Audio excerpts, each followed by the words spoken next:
I'm Dr. Sharjeel and you are watching my YouTube channel. If you like my videos, don't forget to subscribe.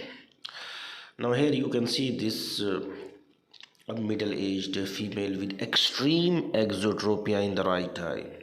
Have you ever seen such a large deviation before? I haven't seen such a large exotropia. I have seen esotropias but not exotropia. Now if you can see, the corneal reflection is on the sclera away from the limbus. When the corneal reflection is at the limbus, it means 45 degrees or 100 prism diopters deviation.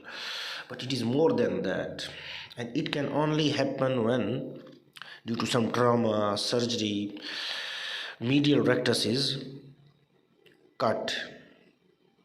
It goes back, and then the lateral rectus try to move it in its line of action. Now how to correct it? This patient have two problems. The vision is less, counting fingers, as well as extreme deviation.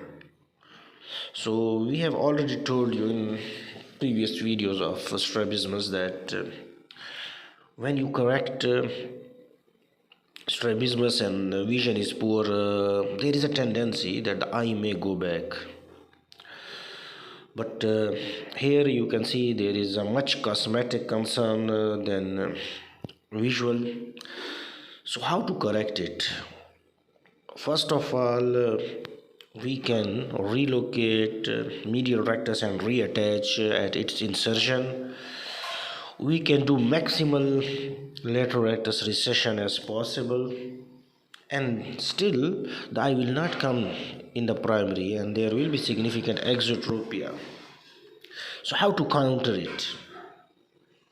For that we can also take help of medial palpebral ligament, medial canthal tendon, and we can take a bite of non-absorbable suture from the medial canthus and in up to the medial rectus insertion, and we can pull it.